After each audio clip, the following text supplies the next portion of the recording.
17 साल की नाबालिग को आरोपी दंपति घुमाने के बहाने अपने साथ कार में ले गए थे। 4 लाख में किया गया था नाबालिग का सौदा। पीड़िता के साथ खरीदार ने किया दुष्कर्म। गुजरात के भावनगर से भागकर इंदौर पहुंची पीड़िता। इंदौर की चंदन नगर पुलिस को दिया 2 महिलाओं सहित 7 लोगों का नाम। आरोपी बनाया पुलिस ने। इनमें 6 लोगों को पुलिस ने हिरासत में लिया है। वहीं एक आरोपी की तलाश में टीम लगी हुई है। इंदौर के चंदन नगर थाना क्षेत्र की एक नाबालिग को गुजरात के भावनगर में बेचने का मामला सामने आया है, जिसमें दंपति आयशा उर्फ कोमल और उसका पति घूमने के बहाने नाबालिग का अपहरण कर ले गए थे और अपने साथ कार में ले गए थे, जहां पर दंपति के द्वारा नाबालिग का सौदा प्रकाश नामक युवक से कर दिया गया। आरोपियों द्वारा 1,80,000 में नाबालिग लड़की को बेचने की बात सामने आई है। इसके बाद प्रकाश ने नाबालिग के साथ कई बार दुष्कर्म किया। बड़ी मुश्किल से नाबालिग भावनगर से भागकर इंदौर पहुंच, जिसके बाद इस मामले में चंदन नगर थाने पर शिकायत दर्ज कराई गई थी, जिसके बाद पुलिस ने कार्रवाई करते हुए इस घटना में शामिल 7 लोगों में से 6 आरोपियों को हिरासत में लिया है। एक आरोपी फरार है, जिसकी तलाश टीम द्वारा की जा रही है। वहीं 6 आरोपियों से अन्य वारदातों को लेकर भी पुलिस द्वारा पूछताछ की जा रही है। वहीं इस मामले में मानव तस्करी के एंगल को भी पुलिस के द्वारा एक्सप्लोर किया जा रहा है।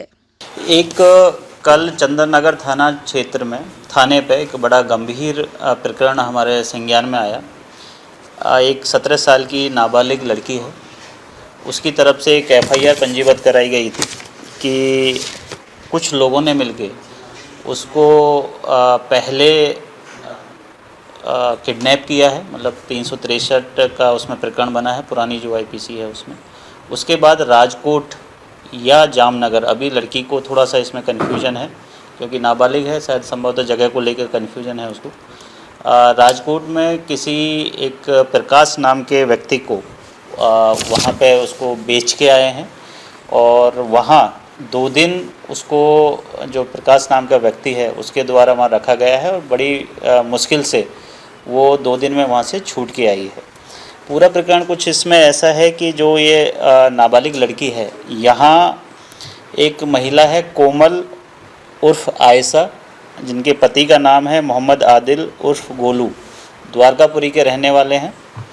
ये जो महिला है कोमल, ये इस लड़की को काफ़ी दिनों से इसके संपर्क में थी और इसको इसने अपने मतलब जो विश्वास में लिया और फिर इसको जो ये प्रकाश नाम का व्यक्ति है गुजरात का, उससे इसका कोई संपर्क स्थापित हुआ। फिर उन दोनों की शादी कराने के नाम पे 1,80,000 रुपये की बात इसमें सामने आ रही है कि प्रकाश नाम के व्यक्ति से कोमल नाम की महिला ने जो ये नाबालिग लड़की है इसकी शादी कराने के 1,80,000 रुपये ले लिए हैं।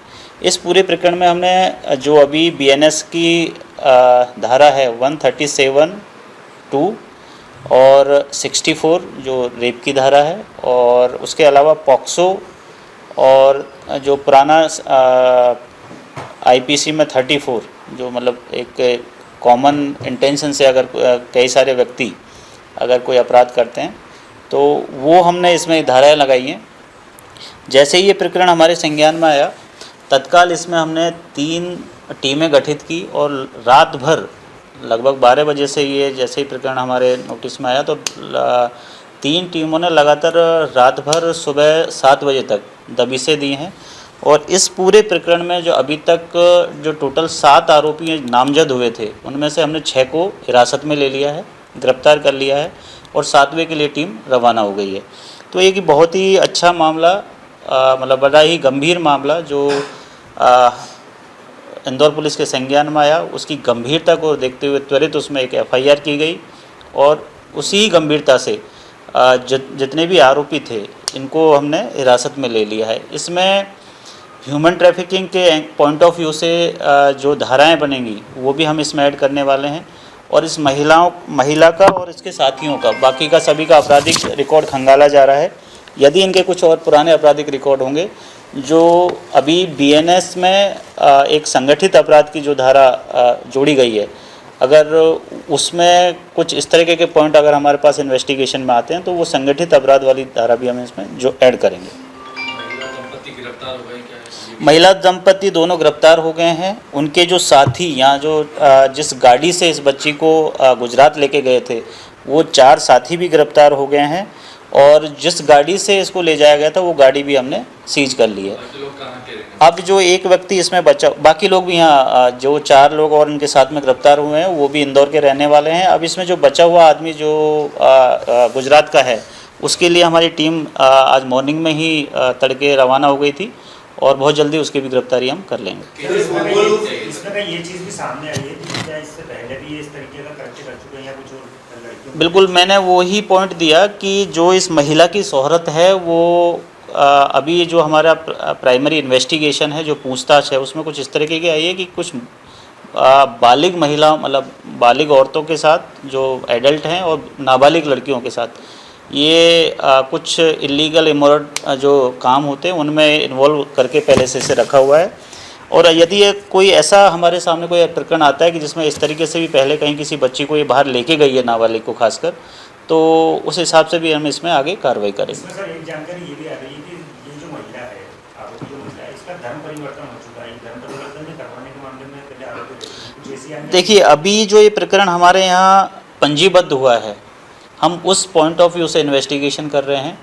यदि धर्म परिवर्तन करवाने वाला कोई अगर कुछ इस तरीके का एंगल आएगा तो बिल्कुल उसको भी हम जो भी उसमें लीगल प्रोविजंस हैं, जो भी वैधानिक कार्रवाई बनती है, उसको भी हम संज्ञान में लेंगे। ये अभी इनका जो करंट एड्रेस है वो द्वारकापुरी का रहने वाले हैं दोनों के दोनों। और इन सभी को जो अभी तक 6 लोग गिरफ्तार हुए हैं एक महिला के सहित, सभी का PR लिया जा रहा है, सभी की CDR एनालिसिस की जा रही है। और इससे पहले अगर इस तरीके के किसी भी इवेंट में या ऐसे क्राइम में ये इन्वॉल्व रहे हैं तो उसको सारी परतें हम खंगाल रहे हैं। और ये कहाँ से आए, किस तरीके से आपस में ऐसे 5-6 लोगों का एक गिरोह बना और ये गिरोह किस हद तक संगठित रूप से काम कर रहा है, ये सारी चीज़ें हमारे इन्वेस्टिगेशन का विषय हैं।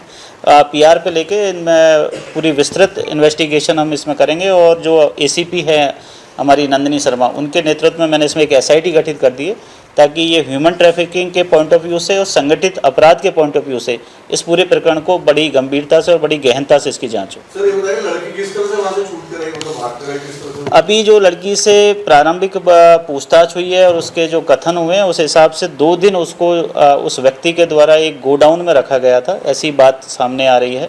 लेकिन अब ये और भी हमारा मतलब इसमें क्लियरिटी के लिए हमें गुजरात टीम गई हुई है।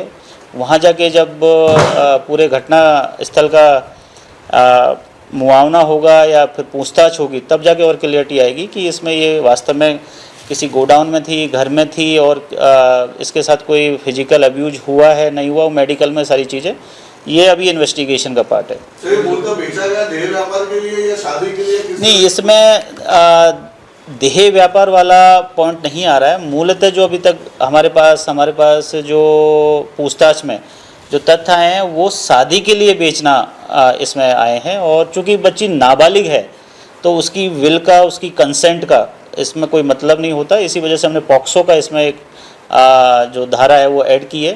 तो ये कानून की नज़र में अपराध है। और उसकी माँ चूँकि इस पूरे प्रकरण में अभी तक उसके बयान नहीं हुए हैं तो उनके बयान भी इसमें महत्वपूर्ण रहेंगे। बट जिस तरीके से बच्ची को यहाँ से ले जाके राजकोट में एक व्यक्ति के साथ शादी की बातें की गई और उसका एवज में 1,80,000 रुपये लिए गए, तो कहीं ना कहीं ये पूरा आपराधिक प्रकरण है। और इसमें ये हमने संबंधित धाराओं में अपराध पंजीबद्ध करके त्वरित कार्रवाई करते हुए 6 लोगों को अभी तक इसमें हमने हिरासत में ले लिया और बाकी जो 7वां है उसके लिए टीम जल्दी उसको भी हिरासत में ले लेगी। अभी तक उसकी मां से हमने संपर्क किया, वो थाने पे नहीं आई, लेकिन उनके बयान हम ज़रूर इसमें लेंगे। और अगर घर परिवार वालों का भी किसी का भी इन्वॉल्व होगा तो डेफिनेटली उनको भी आरोपी बनाया जाएगा। चूँकि इसमें अभी तक 7 लोग नामजद आरोपी हैं और बाकी किसी और का भी इन्वॉल्वमेंट होगा तो जैसा मैंने बताया, अगर इसमें कोई एक गिरोह सामने आता है या कोई संगठित एक पैटर्न सामने आता है कि नहीं ये इस तरीके से बार बार कर रहे हैं तो हम संगठित अपराध वाली धाराएं भी इसमें ऐड करेंगे। हाँ, जिस उसके पास में गुजरात का जो व्यक्ति जिसके पास में लड़की को छोड़ के आए थे और जो 2 दिन उसके साथ में रही, और जैसा लड़की ने FIR में बताया है कि उसके साथ वहाँ फिजिकल रिलेशन भी बनाए, तो उसको भी हमने इसमें आरोपी बनाया। और 376 जो पुराना IPC है और 64A(1) जो हमारा अभी BNS की धारा है, वो भी हमने इसमें ऐड की है। सर, ये जो 1,80,000 रुपए दिए गए, तो ये कोमल ने किसको दिए थे? इसके परिवार को या कोई बीच में एजेंट था? जो गुजरात का व्यक्ति है प्रकाश नाम का, उसने कोमल को दिए हैं। तो इसमें जो पूरी जो घटनाक्रम है, इसमें कोमल मास्टरमाइंड है अभी तक की हमारी जांच के हिसाब से। और आगे जब इनसे PR पे पूछताछ होगी, सभी से अलग अलग इंट्रोगेशन होगा, तो उसमें जो भी तथ्य निकल के आएंगे उस हिसाब से आपको अवगत कराया जाएगा। मूवमेंट क्या था खेत में, कहाँ ले गए, कहाँ रखा, क्या इन्होंने? नहीं, इसमें ऐसा है कि जो कोमल का पति है आदिल एलियस गोलू, ये लड़की को इसके घर से लेके और जो पेट्रोल पंप है चंदन नगर में, वहाँ तक लेके आया है। वहाँ से कोमल, विमला नाम की एक और अन्य महिला, जीवन और धर्मेंद्र और एक रवि, ये 5 लोग इनको गुजरात लेके गए हैं। और गुजरात में जो प्रकाश नाम का व्यक्ति है, वहाँ उनके यहाँ पे छोड़ के आए हैं। तो इस तरीके से इसमें ये 7-8 लोग नामजद आरोपी हैं, और जिसकी जैसी भूमिका होगी उस हिसाब से उसके खिलाफ मतलब हमारी वैधानिक कार्रवाई आगे जारी रहेगी। और अगर कोई और भी नाम सामने आते हैं तो उनको भी इसमें आरोपी बनाया जाएगा। सर, कोमल पे सदर बाजार, छतरीपुरा या चंदन नगर में पहले कोई अपराध नहीं है? आपराधिक रिकॉर्ड अभी हम निकाल रहे हैं इसका। जैसा मैंने बताया कि अगर पहले भी अगर इस तरीके की कहीं एक्टिविटी में कहीं संलिप्त रही है, तो उस हिसाब से भी हमने, जैसा मैंने बताया कि रियाज खान की रिपोर्ट।